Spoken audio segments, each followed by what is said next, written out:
conectados a través de radio y televisión y hoy quiero dar la cordial bienvenida a Gary Rodríguez. Qué gusto tenerlo, don Gary. Ya estamos a punto de finalizar el 2024 y no podía faltar su voz y su análisis. Buenos días. Muchísimas gracias, Silvia, por la entrevista, por permitirme dirigir a la audiencia. Gracias por la presentación para todos. No, gracias a usted siempre por estarnos tomando con Ipse para conversar, para ver los análisis. Han habido momentos muy interesantes dentro del mover económico, especialmente obviamente con lo que ustedes están ahí trabajando, que es el comercio exterior. Hemos tenido repuntes importantes en cuanto a exportaciones, pero hace días en una conferencia de prensa usted había mencionado una palabra que creo que muchos medios de comunicación la han resaltado: tenemos que sincerarnos. Así que quiero por favor que podamos hacer este balance de lo que el 2023 en realidad nos ha traído en cuanto a movimiento económico, según su perspectiva. En primer lugar, lo que quiero significar es que toda información que nosotros entregamos es de carácter oficial, por lo tanto evitamos especulaciones y siempre queremos dar un mensaje positivo, pero también advertir de posibles situaciones que se puedan dar en función de lo cual hay que tomar decisiones para no llegar a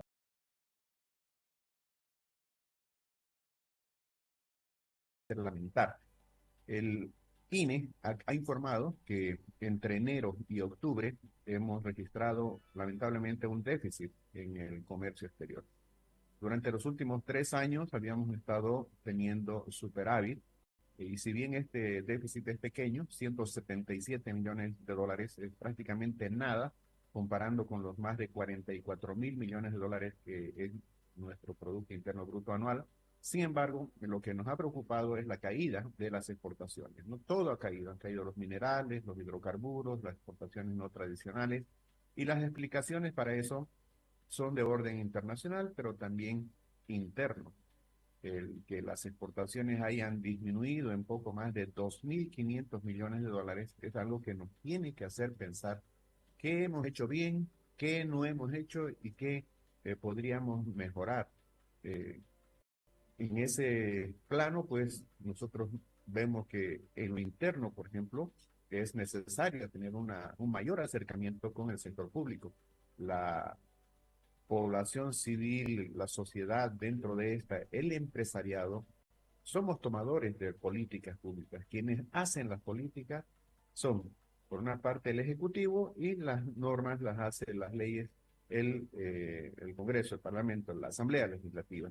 Entonces, tenemos que tener un ensamble de, primero, visión de país y luego actuar con responsabilidades compartidas hacia la consecución del gran objetivo que tenemos, que es luchar contra la pobreza, y la meta que debería ser crecer al 6 al 7%. ¿Se lo puede hacer? Claro que se lo puede hacer.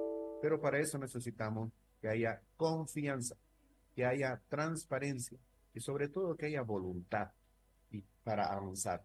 Y para esto, Silvia, lo que tenemos que hacer es sincerar las cifras, ni caer en el fatalismo de decir que todo está mal, pero tampoco en el triunfalismo de decir que todo está bien.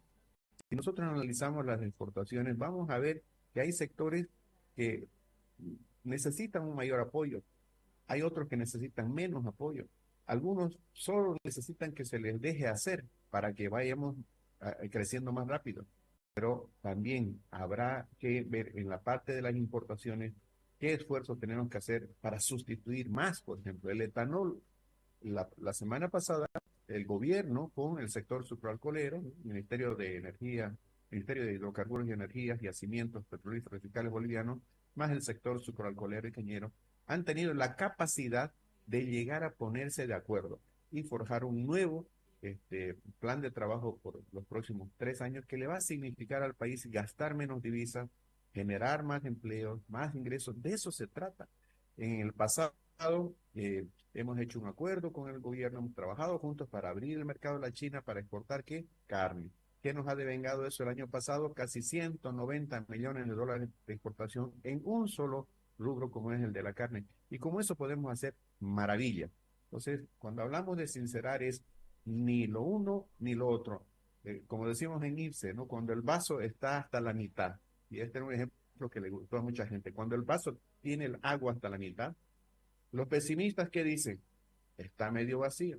Los optimistas que dicen, está lleno. Pero nosotros como institución decimos, ese vaso está con el agua hasta la mitad.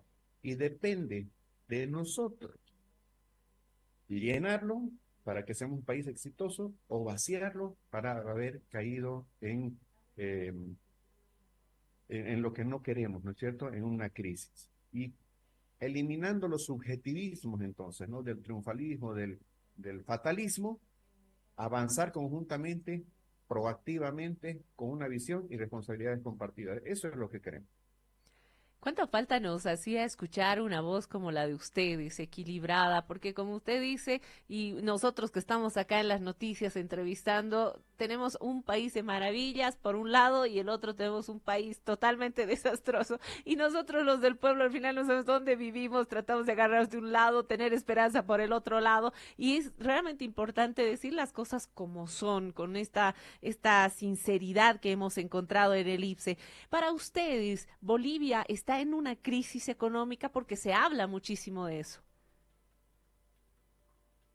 Mira, otra vez ahí ese es un punto, ¿no? Hay muchas personas que dicen que estamos en crisis, ¿no? ¿Por qué? Porque falta el combustible, porque no hay suficiente cantidad de dólares, pero o porque crecemos poco, o porque el déficit fiscal continúa creciendo, o la deuda está creciendo, pero la gente debería decir si estamos en crisis o no. Particularmente nosotros cuando hemos estudiado sabemos que la economía es cíclica, ¿no? Hay un momento de expansión, hay un momento de auge, hay un momento de crecimiento y se llega a un punto de crisis, pero esa crisis es la consecuencia de una recesión y llegar a un punto de depresión donde las cosas se han descontrolado, donde, por ejemplo, no haya definitivamente dólares. La pregunta es, ¿hay o no hay dólares? Donde no haya definitivamente combustible, la pregunta es, ¿hay o no hay? Que la deuda externa está sobrelimitada. La pregunta es, ¿qué dicen los umbrales de los organismos internacionales? ¿Tenemos todavía capacidad para seguir endeudándonos? Ahora el tema es, ¿qué estamos haciendo con ese endeudamiento? Y así podemos seguir analizando otros ámbitos. Por ejemplo, la inflación es baja. Se dice que la inflación está reprimida. Correcto. Pero eso es crisis. ¿Qué es lo que nosotros decimos? Para evitar llegar a una crisis, tenemos que tomar buenas decisiones hoy día en materia de inversión, en materia de producción, para hacer mayor exportación, para disminuir la importación, pero también para aumentar los ingresos del Estado, los tributos, ¿no? Ahí está el tema del contrabando, por ejemplo. Eh, Tranquilamente podríamos hacer una lucha público-privada para que haya menos competencia desleal, menos competencia ilegal en el mercado interno para nuestros productores, nuestros comerciantes, nuestros importadores legalmente establecidos. Eh, no deberíamos, por ejemplo, ser exitistas diciendo que la desocupación ha bajado al 3,6%. Silvia, con la mano al pecho. ¿Cuántos médicos, cuántos ingenieros, cuántos licenciados están haciendo taxi? ¿Cuánta gente se ha ido del país en busca de mejores opciones de trabajo? ¿Cuántos parientes nuestros están trabajando en el exterior en oficios que nada tienen que ver con lo que podrían hacer para lo que han estudiado? Entonces, ese es el mejor de los mundos, no lo es. ¿Ya? ¿Qué tal, por ejemplo, tener una política para formalizar la economía, para que el Estado tenga más ingresos, pero no aumentando la presión tributaria, sino ampliando la base de contribuyentes, incluso una política que disminuya los impuestos y que haga más amigable a las instituciones del Estado, que la sociedad no dé miedo al Estado, sino que sienta que el Estado es alguien que coadyuva a su bienestar a través de la educación, a través de la salud, a través de la seguridad. Esa es la agenda a la que deberíamos aspirar, pero para eso tiene que haber voluntad, ¿no? En suma, hay signos de que vamos camino a, pero queremos evitar el llegar a. Y en vez de decir crisis, yo diré más bien bonanza, crecimiento, éxito. Bueno, si nos vamos a enfocar en repetir todo el tiempo crisis, probablemente lleguemos a una crisis. Pero si nos enfocamos con fe, tú sabes, no te voy a enseñar. La fe es la certeza, dice, de lo que se espera y la convicción de lo que no se ve. Entonces, deberíamos alentarnos de que otra Bolivia es posible. Hay muchas cosas que se están haciendo bien en el país, pero muchísimas, ¿ya? Y muchas veces nos enfocamos solo en lo malo o en lo negativo y descuidamos lo bueno, lo positivo, el esfuerzo que se está haciendo. Hay que equilibrar las cosas, la visión, hay que estar sereno a la hora del análisis, desapasionado y actuar en consecuencia desde los dos lados, ¿no? El público y desde el sector privado. Y ya para terminar, Gary, en esta voluntad que tú hablas, que debería haber, ¿por qué no ha habido? ¿Ha habido falta de voluntad del gobierno, falta de voluntad de los empresarios privados para poder trabajar de manera unida en este tiempo? ¿O cuál es la razón de que estemos llegando a este punto? Mira, el empresario, claro, cuando se dice empresario, además usted piensa en el gran empresario, en la gran corporación, el potentado. Yo que te veo ahí, por Dios, esa es una empresa. Así ¿No? es, Y el taller de confección es una empresa, así es. y el carpintero es una empresa, y la señora que hace comida es una empresa, el emprendedor es aquel que tiene la facultad, ¿no es cierto?, de arriesgar, de invertir y producir un bien, producir un servicio. Ese es el empresario. Y el empresario nunca va a hacer algo que lo dañe. La forma de demostrar esto, y es un poco grosero el ejemplo que voy a poner, pero la forma de demostrar que el empresario está dispuesto a hacer con el gobierno que sea, es que China comunista trabaja con los empresarios.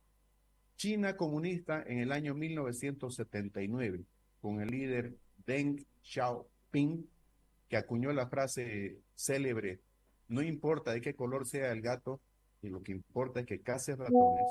China se abrió al mundo occidental, a los que ideológicamente estaban opuestos. ¿Y qué hizo?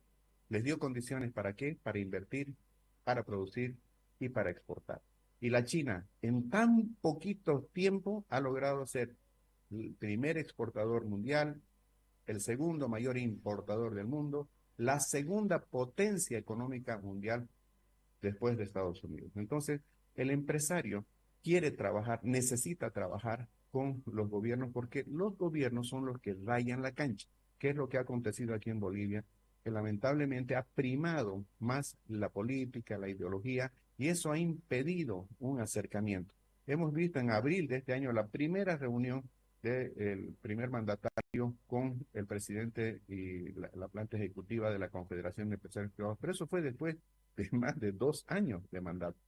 Habremos visto otros acercamientos con la Federación de Empresarios Privados de Santa Cruz, con la Cámara Agropecuaria del Oriente, con el sector cañero, pero creo que le está haciendo daño incluso al gobierno más dedicarse a la gestión política que a la gestión económica.